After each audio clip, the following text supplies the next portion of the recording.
All right, welcome into Burn After Listening, episode 9. Joined here with a few different people today. Firstly, Cake Boss, who you all know. How we doing, Cake? I'm all right. Tough weekend.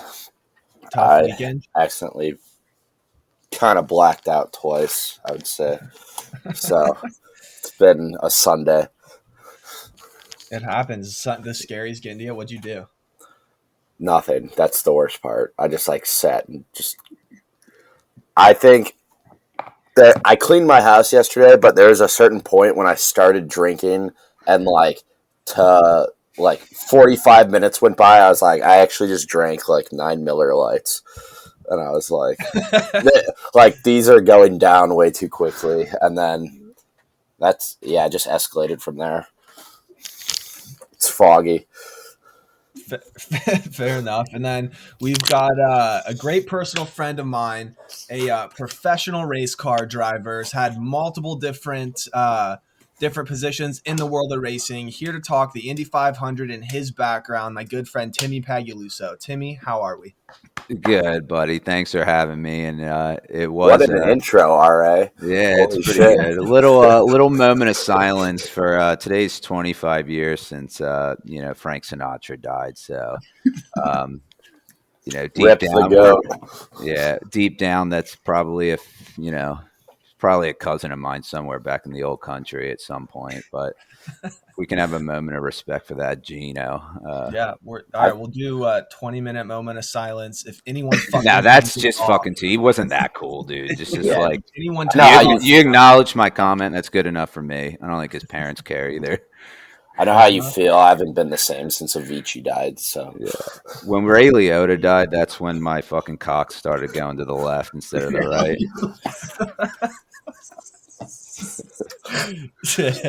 and finally, you can hear him there too. We've got Wario with us. Wario, how we doing? How's it going, folks? Not doing too bad. How about you, boys? Doing well, man. Appreciate you asking. We'll get right into it here. So, yeah, Timmy, I really just kind of want to hear about your background. We'll get into like the Indy 500, who to bet, stuff like that. But tell me your intro to racing, how you became a driver, and kind of where you went from after there. Yeah, man. Well, it's pretty interesting, and so I grew up playing hockey my whole life, and I got two younger brothers. So, um, and in the off season, I would do competitive karting, which is like the first stage of like getting into racing, right? And as I got older, I think you can probably attest to this, and I've kind of calmed down since. I'm just not a team player. Like I just don't like putting in work for myself, and if someone doesn't reciprocate the same level, I just blow a fuse. Yeah, Real. Right. So I absolutely. needed to get into like an isolated sport where every Mhm. effort that I put in, I was like, all right, well, at least I could blame my fucking self here. Yeah, you right. know? Um, so, when I turned 18, I kind of just stopped playing hockey and focused in on that with the racing side, right? So, and the thing with racing, it's a professional sport to a lot of outside people, but it's actually the only sport where you have to bring money. So every Mhm. time you get in the car, you have to bring a lot of money, hence sponsorship. So I went to this racing school, not knowing, my ass from the hole in the ground, how this industry works. Yeah. And I just got a racing license. You have to pass these schools so they can like grant you an FIA license. Mm-hmm. And then from Kind of like a there, like, pilot's license. what's that? Kind of like a pilot's license. Basically, but for Yeah. racing, Okay. you go to this school and they cert you, and now like if you're into NASCAR, you go the NASCAR route. If you're into IndyCar, you go the open wheel route. Okay. So did that, and then that's where the grind starts. Like that's your college degree. Go get the fucking job, or go get the sponsorship. Doesn't matter how good you are. Whoever has the money plays the game. Mm-hmm. So, and I'll be honest with you guys. I made it to this series that's official ladder series of like IndyCar, but to be honest with you, I wasn't that fucking good. But I was good Mm-hmm. enough to get money to go race, which is seat time, right? Mm-hmm. So that made me better. Um, so I was able to get that and found some sponsors, and then you know put the money to some teams and then started racing. And there were kids in those classes in those racing schools and other series that would spank me, but they were too fucking dumb to not go out and grind and get money sponsorship and create like a business platform within racing. So let's just, for example, the way racing works is if I have a company that my sponsorships, let's just say they do generators, like spotlights, generators. So like for construction workers at night, right? They have the big spotlights. So for them to justify an 25 to 100K sponsorship, I would have to bring them into racing and say, well, you guys can pay 100 grand for me to race and you get all the generator business for the pit lane. So you just offset the 100 grand for like a $300,000 contract for the whole series. So at that point, it's a write-off, right? It's business to business. So that's how I would operate my sponsorships, is just connect them with business people and justify the small sending. I don't want to interrupt, but I was just wondering, like, is this you doing like those deals, or is it like, do you have like a manager behind you? Or No, I was doing it because if I had a manager, I would have to pay him, and then I would have no money. So I would do that and then get into the car, and it's just every time you get into that car, it costs a fee. It's not like a baseball field; you can go throw pitches all day long for free. Every time you test, you have to pay for the tires, you have to pay for the seat time, and that runs about $15K a day. Holy fuck! Yeah. So over the 3 years that I did that, it was probably around like a 250, 300,000 budget in 3 years that we were able to do, and then it just shrunk with COVID actually halted business spending, right? So that's kind of where it ended, and I just kind of transferred into the business side of it. Like, I was older, I didn't get a full season. I was doing one-offs, and it's just so hard to compete with those kids. Are so good. I never did it full time. I just had the ability to get the money and do it, and I was playing catch up. So if I'm not in the seat the entire time, it's a waste. So I tried to start making some coin off it, and it was fun. Now you're in the managing drivers, managing sponsorships. I was the face of the sponsorships in the motorsport category for them. So I would be their rep.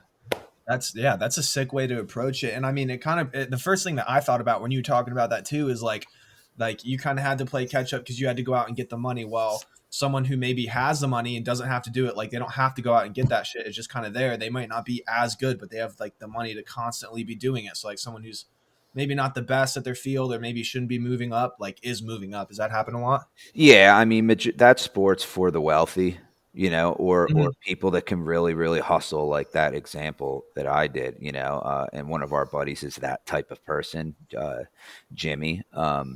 But most of these kids come from families that have either very strong businesses that they can do that right off, and it's their son who's just racing, or they're just extremely wealthy and they can just write the check to be in the seat.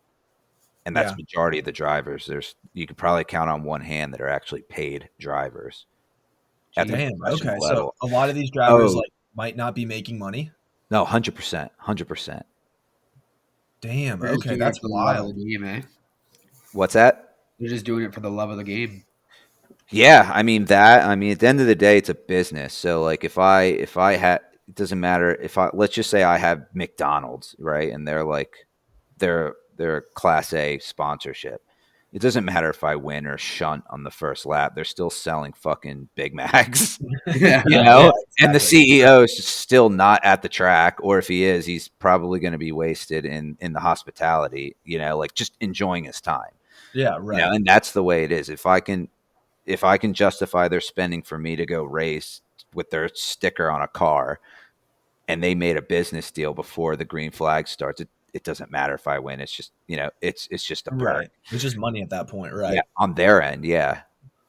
Damn, but as a young driver, you just want to win, right? Like you're trying to make a career out of this, not just saying, "Oh, I hope this isn't the last time I'm in the car." Yeah, Yeah. So That's awesome. Okay, so a little insight there. So then, okay, so you were driving, and then you said COVID hit. Kind of where'd you segue from there, and kind of how'd you build from there? So from there, it was, I was still in touch with my sponsors, and as you move up per level, the sponsorship requirement grows. So for the year, so we couldn't afford to move up. We couldn't afford to do a full season where we were at. So at that point, it turned into, all right, well, instead of me saying, all right, well, good working with you, I said, well, what can you afford, right? Like what can Yeah. you write me a check for? And that was a pro bono of 150 for COVID year versus this year. So I had 100 grand to work with, and Hmm. I just put it into a team, um, and use their platform to just grow business to business. I wasn't in the car. I put it with a team, and the driver that I put it with ended up winning that championship this year or that year for Indy Lights, the level below IndyCar. That's sick. And that team actually, he went to go drive an Indy car, and he's basically a rookie. He should have been rookie of the year. He won the whole Indy Lights championship with our car, with our company's logo on it, and Holy I shit. I was that branch that like brought Yeah. them to that team. So it really created a big awareness for the strength of the sponsor, who was a no name until it was on this kid's car, and they were in last place with me, Yeah. struggling to get a position. But they were in first place winning championships with that team that I was managing it for. Yeah. So Right. that's kind of the business side that I took via COVID and then 2021, 22 esque. Okay. Sweet. That's awesome. And That's Yeah. fucking. I know a few other. Sorry, what were you saying? I just said that was sweet. Sorry, boys. No, you're good. Just don't let it happen again. Fuck you. Um, uh, so yeah, from there, I mean, you've done some other cool things in racing too. I mean, you last Indy 500, you were spotting for Andretti. Like, how did that come about?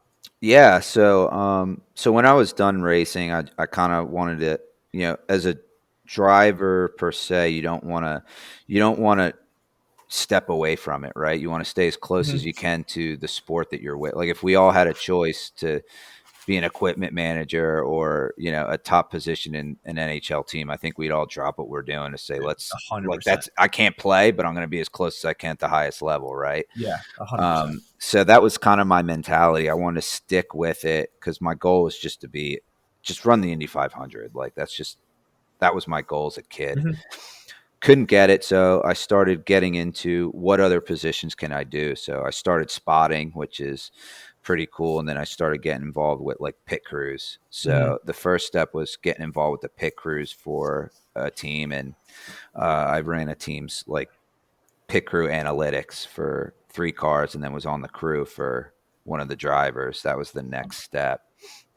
Um, then we won. We won in 2020, which was great. COVID year, but there wasn't a soul in the stands to celebrate. So it was like, having sex with a sex doll. It's like just pointless sometimes, realistically. It's like, you're still fucking here. Yeah, right. Just push that fucking thing off the bed and call it a night. Um, so at that point, I was like, well, all right, I kind of felt, you know, you won too early. There's a lot of people in that industry that have worked long days and long years to try and win a 500 with the team and never have. So I was Yeah. kind of spoiled to get it, and then that urge to like want to do it again. I was like, I kind of want to just get out of this. Like, Yeah, right, right. so I kind of transferred to spotting, which is like, you're on the top of the stadium and you have headphones on, you're talking to the driver, letting him know who's next to him, who's behind him, like what's anticipating around him, Mhm. So I started You got to doing know that. your shit for that. Yeah, and what really helped me was, I was a driver at one point, so I know what you need to say, know what you don't, and there's a lot of people that do those positions that try and teach pro drivers how to drive, and they're yelling at them. It's like, dude, shut the fuck up. Like, just tell them Yeah. who's around them, keep the job simple, and go home. But it's just a weird flow. Racing, I think you kind of gauge it. Racing environment is different, is how I'll put that. Yeah. You Okay. know, so yeah, then got recruited to work with the Andretti name brand. So blessed by that. Dude, that was sick. When I saw you last year at the 500 dripped out in the Andretti thing, dude, I got a little hard myself. That was nuts. Yeah, yeah. So we're definitely it's been a long road for that, but just it's worth it now. You get to be Yeah. with that brand. That's a global brand. They're probably going to be in F1 soon here in a little bit. They have a car in almost every damn series, which is pretty. That's a testament to how strong that global brand is. So, and to work directly with the driver is Marco Andretti, who's the grandson of Mario Andretti. Yeah. So to be directly in line with that blood to that company is honestly an honor, and you know I wouldn't take any other opportunity. Dude, that's sick, man. Yeah. Are you doing the same thing this year? Yep. Same thing. Top of turn 3 at IMS for 200 laps, man. Starting Tuesday. Dude, fuck yeah, man. I'm fucking Yeah. pumped for you for that. Yeah. So yeah, I mean, let's kind of build on that then. Let's talk about, the 500. I definitely want to get into odds and stuff this year, but is there any other, like, insights or cool things that, I mean, a lot of our listeners are Canadian too, so they might just not even fucking know what the 500 is. Like, Wario, do you know Yeah. what the 500 Yeah, is? the only reason I know what it is though is because my grandpa's been watching it like my whole life. So like you go there on like a fucking Sunday or whatever because they're on Sundays, right? No. Yeah, but the history of it is actually wild. Like they used to open up the gate. So the speedway is like a 2.5 mile super speedway, right? So imagine Daytona, but just bigger.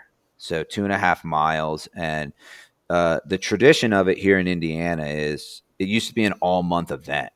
So they used to run these cars. They used to build these cars from the ground up back in the day, and build the fastest car you possibly can, go out there and race it at the end of the month. So it would take them literally a month to like prep these cars and get them finely That's tuned. nuts. But obviously people don't have the patience to do that all month long, so they kind of cut it to the last 2 weeks. Yeah, But right. it used to be like a party. Like these Hoosiers here would just open up the gates and be partying for a fucking straight month. Like out in the snake pit, or like they'd be just wasted for 30 days. Yeah, right. Out there camping. It's like Yeah. imagine doing that with work. Hey, fuck off! I'll be at the fucking I'll be at IMS living, farm to RV for the next 28 days. And if you're there, let me know. I'll cook you a burger. Well, you have a fucking report due here by your president. Too bad. I'm a Yeah, Hoosier. sorry. Get in You touch with don't them, you don't bro. understand. Imagine telling your boss, yeah, just I'll be at IMS, dude. That's fucking hilarious. So that's what it was, and I'm not from here. I'm from New Jersey, so that side of it is still new to me. Like the person that I always get this, like, oh, I've been to every 500 since I was 12, or like, able to hold a bottle. I'm like, oh, where do you sit? Is my next question. They're like, oh, I'm in the snake pit. I'm like, you haven't seen a fucking race your entire life. You've been wasted by fucking 6 Yeah, a.m. right. You know, you're eating a ham sandwich on the hill. Just Yeah, praying to God that right. you're not going to be hugging the porcelain throne, like clinging to life by the time I'm eating dinner. Like just absolutely no clothes on since the gates open. Like Yeah, that's a right. fucking disaster and a half. Way to spend your Memorial Dude, Day, you we did that. fucking We moron. fucking did that last year, Yeah. bro. Where we were like at those gates at 5 a.m. The second they opened, we were like running all across the turn, like to get a good spot in the turn 3 hill. It was like we've got like a parking spot this year, do it a little better. I know Cake Boss will be there, but Yeah, it's an absolute scene. That's definitely the biggest spectacle in fucking racing. That's what they say. Um, but yeah, man, we're running. It's 2.5 miles, 200 laps, wheel to wheel action, and it doesn't get any better than that. 230 plus miles an hour. dude, yeah, that's nuts. So I Yeah. wanted to ask too about, because I know a lot of people in the R burner community kind of watch F1. What's the difference in those cars, the speeds, the races, anything like that? Yeah, so F1, first of all, there's no ovals in F1, right? So that's the Mhm. number one. Number two is F1, you build those cars from the ground up, right? So when you look at a team like, for instance, Red Bull or Mercedes, they got a lot of financing coming through those teams. Let's just say for easy math, they get you know, $1 million, to build their resources for the year. And then you get teams like towards the bottom of the pack that are like Team Haas, right? They Yeah, right. generate $500,000 for their season. So you have a team that's bringing in all the way from their engine, every part that can generate $1 million for a season versus a $500,000. So there, Yeah, that's why you see the Ferraris, the Mercedes, the Red Bulls. They're always up in right. front. It doesn't matter, they're going to be up front. And these Yeah, teams that right. can't bring in money are always going to be at the back. It doesn't matter how good the driver is because you build those cars from the ground up with the finances that you could generate. Yeah. Whereas IndyCar is a spec series, they call it. So there's only two engine manufacturers. You're either a Honda or a Chevy. Yeah. Every piece of part that's on that car comes from an Italian company called Dallara, and every team gets a lot of the same amount. Okay. And Yeah. if there's the only things that you could realistically tweak on that Indy car are front and rear wings and shocks and dampers, which are Hmm. like the springs in the front and in the back. Okay. So like Yeah, right. how the car is able to take bumps, Yeah, so if okay. you're on a road course, like how does your car handle so the steering wheel's not like shaking in your hand while you're trying to like make a turn? It's very Yeah, yeah. smooth. And then ride height. So you're very, very limited on the things that every team can adjust every single weekend, right? So Hmm. therefore, any given Sunday in IndyCar, anyone can win. It makes the series a lot more competitive. Like Okay, yeah. I do appreciate F1 and the ability that they do, but man, it's just like watching, the Lakers in Mhm. the final. It's like, dude, I'm so bored of watching that. It's lame. I'm sick of Yeah, watching right. the top teams win every time. I want to see another team. And that's why IndyCar is great, in my opinion. Yeah. Yeah, okay. I think that was the thing with F1 too, because I mean, you can have like what, like 8 or 9 races or maybe less left, and like someone's already won. Like it kind of doesn't matter in a sense. What's that? In like an F1 season, I mean, you can have like 4 or 5 races left, but already know who's winning the season. Yeah, I mean, it's Yeah. because it's so top heavy, and and there's drivers that are in IndyCar now that were F1 drivers, and they were at the back of the pack. Like you could, like Roman Grosjean and Marcus Ericsson drove in F1 for many years, and they never won anything. They were always in the mid pack to back, and they come here. Once an Indy 500 winner, and one literally places in the top two of qualifying every single weekend. Yeah. So Okay. they're good drivers. Yeah. Right. They're in teams that just can't produce, the results for them. Okay. Yeah. Yeah. All right. That's a great breakdown. I appreciate you kind of diving into that. Like I kind of had just no clue. I just kind of liked going and getting drunk. So at least I have like this knowledge going on from there. But I'm sure everyone wants to know, who to bet too. Like, who do you think this year? I know Ganassi last year was like a team that was supposed to win or kind of had a really good chance. What are you kind of seeing? Yeah, man. So first of all, this rate, it's so different, right? So first of all, you got teams that have fast cars. They're always going to be quick. They're always going to be consistent. But a lot of it comes down to like pit crews and stuff.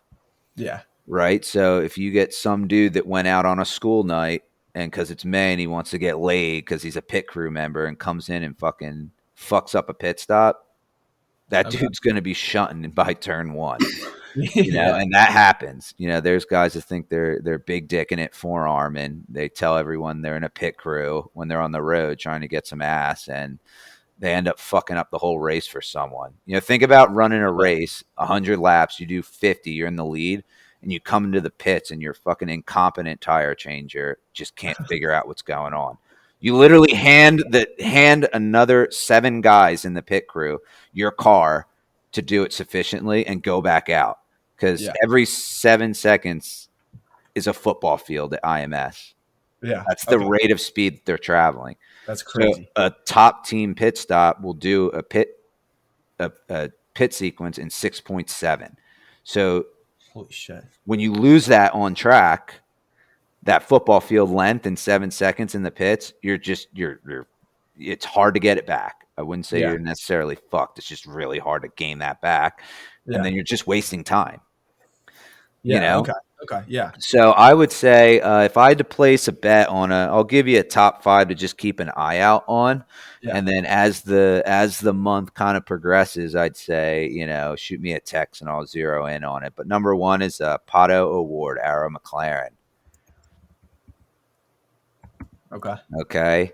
Number 2 is Marcus Ericsson, Chip Ganassi Racing. He won last year, and he's a championship leader.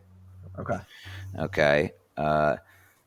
Number 3 is Scott Dixon, Chip Ganassi Racing. Hammering Dixon. Yeah, Please.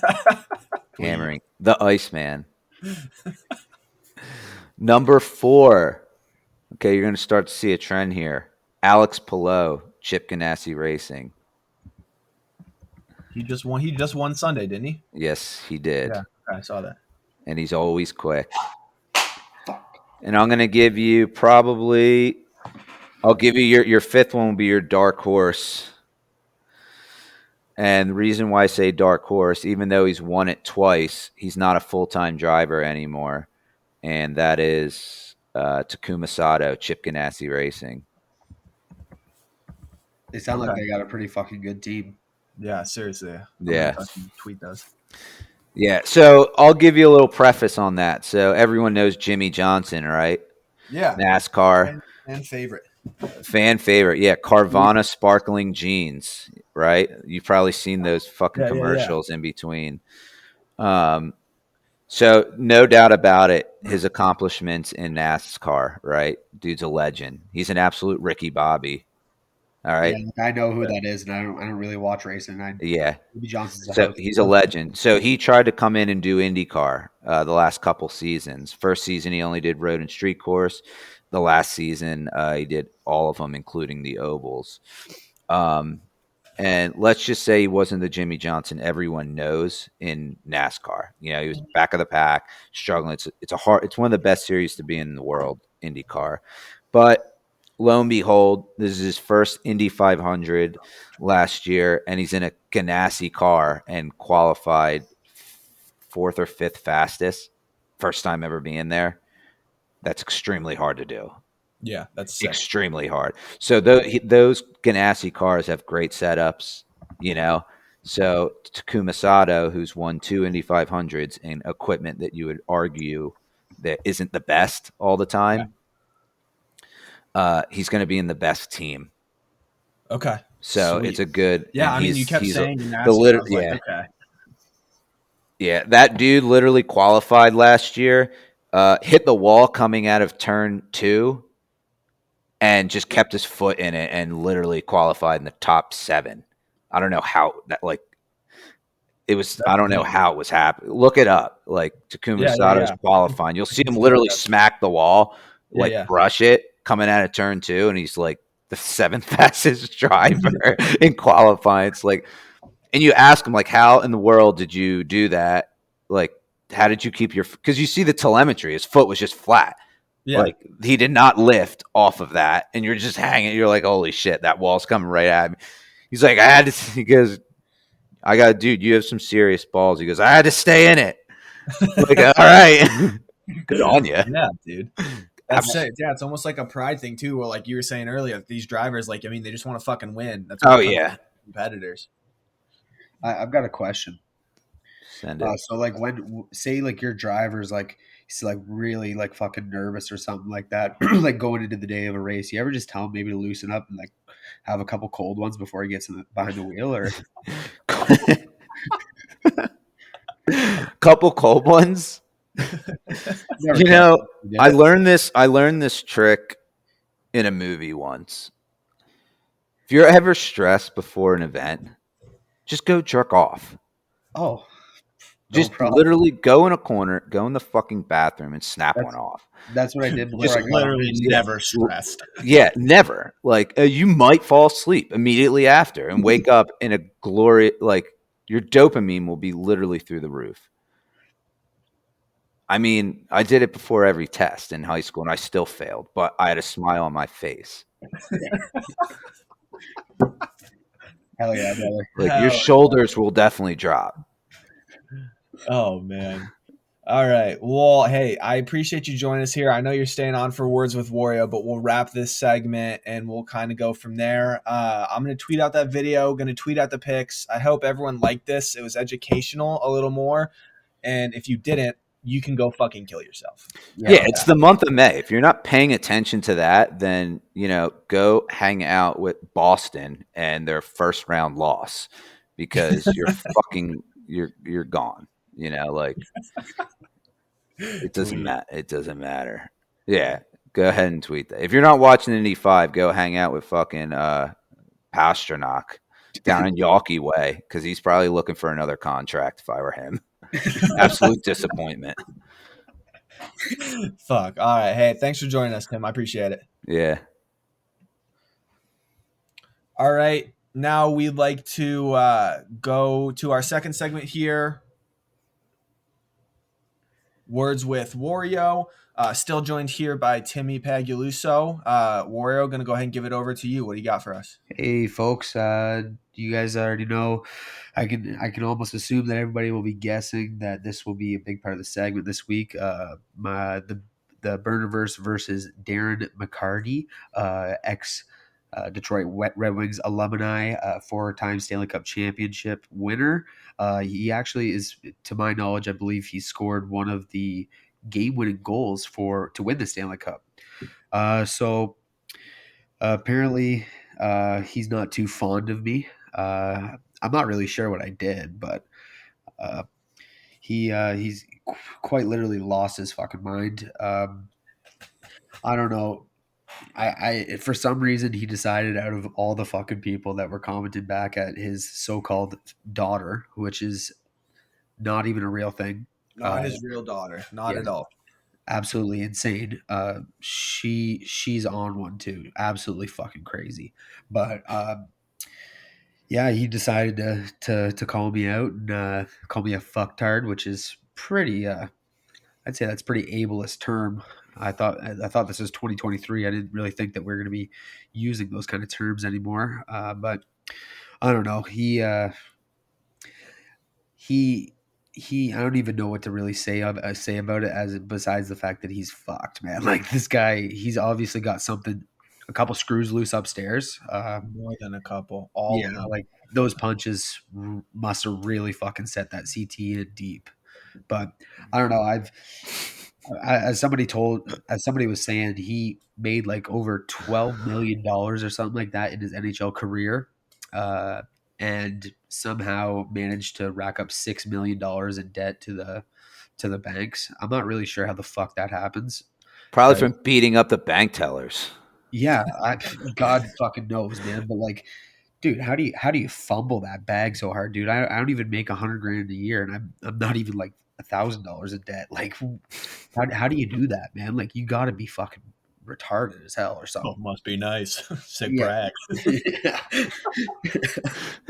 Yeah, but yeah, I don't know, boys. Like, from what I'm seeing, he clearly grasping onto some straws here. I saw some footage of him doing some. I'm not sure if it was rough and rowdy, but some sort of WWE style event where he got fucking tossed through a folding table. I don't know, but apparently that's what you got to do when you fucking are completely washed up and chirping Twitter accounts with a fucking Wario from the Super Mario Bros as their profile picture. Like, you're seriously gonna take that guy seriously? Are you fucking retarded, man? Like, to be triggered by that is absolutely insane. Yeah, nuts. But I don't know. What do you think about it, Pat? I mean, dude. My thoughts were like, that's not even. I just don't know why he got involved. That's not even his real daughter. She goes around like claiming that it is too. Like it's in her bio. And like, so if you go on the internet and you're like, I don't know if this person's joking or not. Most people look at like they'll click on your profile and they'll be like, oh, okay, like what is this? What are they all about? Like you can tell by my first thing. My pinned tweet says, I wonder what fish tasted like before women started swimming. I'm not serious. I'm not serious. Yeah. With her, you click on her profile, it's in her bio, Darren McCarty's like daughter. And it's like, okay. And then you have people defending her that want to fuck her for some reason. And they're like, just like, oh yeah, like, yeah, how much hockey knowledge do you have? Like, she's held the cup 4 times. Dude, fuck off. Did she play in those games? I'm sorry. Did she? Because last time I noticed, like, dude, these fucking people are absolutely insane. congratulations, your relative won a fucking Stanley Cup. That doesn't fucking Not even your relative. Yeah, yeah, like absolute delusion. But how? In what world does that give you more credentials than somebody who's grown up playing the game? I'm sorry, Dude, yeah, I've been playing hockey for 19 years, and dude, I've been skating for 23. I'm not trying to come out here and say that I should be on the fucking TSN panel. I'm just saying, I like, should. yeah, oh yeah, you should for sure, fucking. but like, I don't know. I would say that my words probably hold a little bit more value than someone who has never fucking played. I So don't can I ask a quick question? Is this chick just fucking bent over butthurt because you just told her exactly what you tweeted back and said, you good for you, you held the cup, and she's all up in shambles. Like No, it's essentially, basically I said I said something like you people are fucking delusional. If you've never played the sport, you should absolutely not be allowed to comment on it. Which I don't know. Should I be commenting on a golf player when I've played one round of golf in my entire life? No, because I don't know anything about the fucking sport. yeah. So that sounds like a Trump tweet. That's pretty spot on, and people don't like that. So good on you. And so that makes sense. Good on you. But the second, like, why is Darren all pissed off? Because she dick rides him. Like it Yeah. must be So he just chirped back after you chirped her. he randomly just quote tweeted one of my tweets, I think, and or maybe it was hers. I think it was hers, but quote tweeted it and tagged me in it. I'll read it out loud. Give me a sec here, okay? I'll pull it up in like 2 seconds. So Are you talking about what Darren said? yeah, so he I said sent this. the tweet to him. He said this. Yeah, I saw it. Just for everybody who's listening who maybe didn't see it, even Oh, though yeah, most people probably did. But Darren McCarty says, "Hey, fucktard," at reports by Wario. That young lady knows more about the game than you ever will. Hashtag genetics. But what the fuck would I know? I only have 4 cups and she's my kid. Hashtag eat a dick. Yeah, I'm not Homophobic, really. very homophobic in Yeah, today's I age. don't know. It's pretty. Honestly, she's pretty damn lucky that's all you did was tweet back at her and tell her the facts. Yeah, and then I caught like a like a shitload of strays, people just coming for my throat. The tweet had almost 80,000 views on it, so he's got like 16,000 followers. Like he's an NHL legend. Like he really is. Yeah, I used right. to play with that guy on NHL Hits on GameCube and just beat the shit out of people. That Yeah, that pretty 3-on-3 game. I'm pretty sure he decapitated Claude Lemieux. But I don't know. Yeah, So, anyways, there was a lot of people that were just absolutely not happy with me, and I don't know. I told him maybe to have another line. I don't know. I've heard he's got a couple problems there, but I don't know. Maybe that was a little below the belt, but I don't know. That's what this is all about, right? I don't know. Yeah, was he not below the belt? Yeah. Yeah, I mean, it's just brutal, and it's all of hockey Twitter too. They're lucky that like he just kind of fucking came to her aid, but And that's the part that's fucking bullshit about it, is because it's like, let's be honest, somebody like that would, like, in real life, doesn't give 2 flying fucks about these idiots that are defending him. yeah, Like 100%. No, and that's the thing that I like. Sherlock first said it, but then I kind of echo it. All of these people that go in and they're like stalking like Bergeron, or like the chick that goes and like Timmy. There's this chick that goes and tries to Leafs? find the like Leafs players. Tavares. Yeah, and it's she so tried to like, fucking weird, dude. Wait, Yeah. she tries to do what? tries to find John Tavares and take a bunch of pictures with him, and she has like 4 or 5 pictures with like he's in a car in the front seat and she's outside of the car. Like she legit stalks him. Like these people, they make fun of you. Like they do not fucking like you.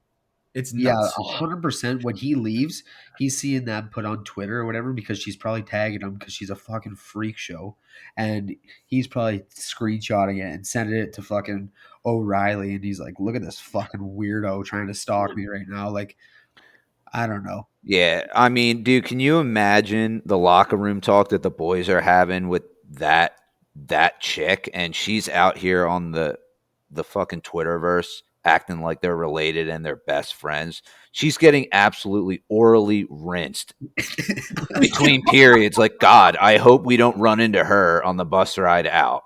Yeah, Like, I can almost if she guarantee- doesn't think that's happening, she doesn't know hockey. And Darren should probably verify that for the fucking sake of the hockey community. Step up and be a man. Like, you are absolutely getting pee-pee tapped verbally in that locker room. Yeah, I 100%. Every time they go to leave the rink, they're probably saying, "Hey, I hope that fucking weirdo isn't waiting out there trying to get a picture with me." Yeah. Every fucking day. Yeah. If the Philly fans could throw hot dogs at each other a week ago, like Dollar Dog Night, you best bet the players would walking out. I'm gonna fucking chuck a wiener at her, like, and she'll still take a picture with me when we're out there in Alberta. She'd probably get Like, done. she's just following the bus, dude. Yeah, Like, serious. and like, good on Darren McCarty for holding 4 cups, dude. But he needs to fucking run the picket fence on them, like the Hoosier movie, and just fucking go pound sand. Get the fuck out of here. 100%. It's crazy, but Timmy, you used to have a burner, right? No longer. Yeah, I've had like fucking 3 or 4 or 5 in the matter of 5 Care years. to elaborate on that a little bit? Well, that's why I kind of made the comment earlier. Like, they're all bent at it, butthurt, out of shape that you just tweeted back facts. That's pretty sad because The thing is the NHL Twitter, like all these people, they do not care about facts. They care more about delusion and the fake made up scenarios in their head. They all think that they're like friends with these players who absolutely have no idea who they are and would look at them and literally laugh at them in the fucking face. yeah.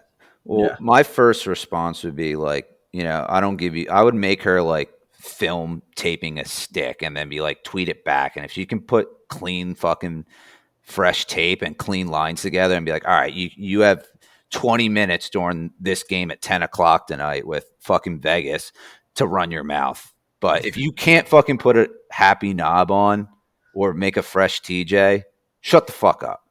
Yeah.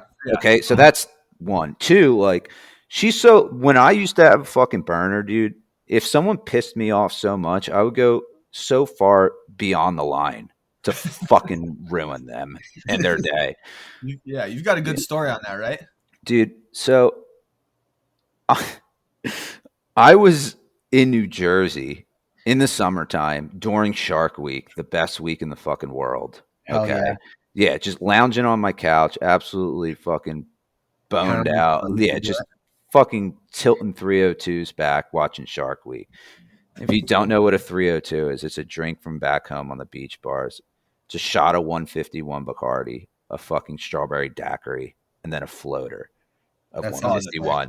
And That it's just, you sounds just pound them. Yeah. It's just, you just look like Krusty the Clown by the time you get into the bar. You're just like that, and you're just wasted. So I used to do that and just like eat an edible or smoke a J and have a great summer. But this one day, this tweet came across that really I took it personal, and I don't want to make this a common practice because it's 2023 now. This was probably like, back in the day before Me Too started happening. Yeah, right. It's just bullshit. But anyways, this dude from fucking California tweeted back at me, and mind you, let me give you a preface. My fucking burner was called Cornholio, and it was a picture of fucking Beavis like this. That was the name of it. Someone you should probably take seriously. That, and it was just like literally every tweet I would try and like literally say it like Beavis would, just like, listen, you're an idiot, and just like put 2 M's like me, and like they would bark back because they're fucking dumb. Like, it was, I don't know, like, why would you? If someone tweeted me that, I'd be like, dude, this is not real. Not This real. person is not. Yeah, like, okay, I laughed, but I'm not chirping. Anyways, this person told me I was basically a piece of shit, like, on Twitter before you could get banned.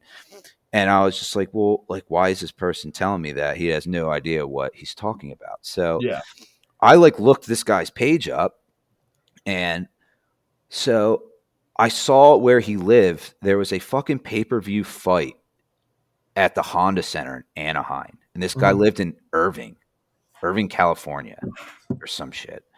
And I was like, dude, I'm just, fuck this guy, so I literally, tweeted, like, my buddy had another burner, and it was pretty big. And this guy followed him, and I chirped in on a comment. That's how this got started. Yeah. And I said, dude, put out a tweet. Like, if you use this one hashtag, which he was using, it was called like hashtag stop Wesley White, who is some Mm-hmm. fucking dude that would post about porn conventions and how he loves their tits and scenes. And it was like, dude, Shout out Hank Cranker. yeah, like Sure. how is this allowed? Yeah, right. How is this like not being flagged? And so we like just used that to get under that kid's skin, hence the burner. Like back then, just fuck with people. And the quote was, use this hashtag within the next hour, and the person that does it the most gets free front row pay-per-view fight to whatever the UFC fight was that was happening like down the fucking an hour away from this guy. This guy hops on the train, dude, like bandwagon central. This fucking guy that chirped me. And by the way, this is all made up. So he does it. Then in an hour, we fucking tweet him and say we Google a fucking Buffalo Wild Wings. It's like right down the fucking street from Anaheim Honda Center where Zegras plays with no condom. Right? And this guy goes, oh my God, I'll be there within it's a 2-hour drive. I'll be there by 4. We're like, great. We're at the radio station's going. We're in the back by the bathrooms. I just Googled this fucking address. So this guy calls his buddy. I don't know who he was. I got these 2 tickets, drives 2 fucking hours to this fucking address that I told him, Buffalo Wild Wings, outside the Honda Center, and fucking go DMs us, hey, we're here. All right, we're go to the back. Guy walks to the back. You're not there. All right, yeah, we're on the side. Look at the back bathrooms and make a right. Like, I'm just making this up, dude. Right? And he's like, hey, are we at the right one? And then I immediately tweet him from Cornholio and say, don't you ever fucking talk shit again. Have fun driving on your 2 hours back, you miserable prick. And the fucking guy just goes ape shit. Like, how dare you? How dare me? You're the one that fucking started it. And you felt for a fucking tweet from a guy that has a profile pic named Cornholio. How fucking dumb are you? That's actually all time, dude. Yeah. So this girl that's all bent out of shape that you're just giving her facts, fucking go the extra mile and send her to a Friendlies with no ice cream. Yeah. I actually think we might have to take some of those notes into our books. So boys, folks listening, we've just been taught a great lesson of trolling, and I think that might be something great to use in the future, because that is fucking hilarious. Yeah. And honestly, I was telling, and I'll tell you this, Wario, the funniest part of all that is, imagine the dude that was the friend. That perspective. Gets a text. Fucking donkey, dude. Yeah. He was probably like, dude, this guy is an idiot. I ruined a friendship, let alone that kid's dead. Yeah, you get a text like, oh, we're going front. He probably texted that guy because he's the only one back then that actually gave a fuck about UFC, and he was not in the friend circle. It's like, yeah, we're blowing off this house party and we're going front row. We're going to tweet about it and be like a chick. I'm going to post let's make a post outside the Honda Center. We're front row. No, you don't have anything going for you, buddy. And just driving 2 hours in LA traffic and then 2 hours back with nothing. Hey, how did that happen? And deep down, the buddy that felt for it did not tell him the fucking truth because he was so ashamed of himself. As he should be. Yeah, be like, oh man, my credit card must have not went through. No, you felt for a fake fucking Twitter burner account with Beavis on it named Cornholio. You should probably dig your own fucking grave and call it a night, bud. That's absolutely fucking awesome. I might have to try that. So for all the Darren McCarty bullshit that's happening in this liberal flag flying fan, Biden America. Yeah, you're lucky it was just a factual tweet back. Okay, and that's the lesson we're going to take from that today, boys. Yeah, I'd like to thank Burner for having me on for another one of Wario's Words with Wario segment. I hope to be back on again as soon as possible. And I appreciate got it. everyone who listens. Yeah, you got it, pal. Timmy, thank you for joining us, dude. This was awesome, man. That We'll was have to have you on very again. good. Yeah, man. I will I'll reach out to you, but thank you. Have a great day, buddy. Yeah, man, guys, thanks for having me. And I've been listening to you guys since you started. This is a lot of fun. I'm looking forward to coming back with some more things to say. Fuck yeah, man. We're excited to have you back, man. Hope you have a great week. Yeah. Cheers.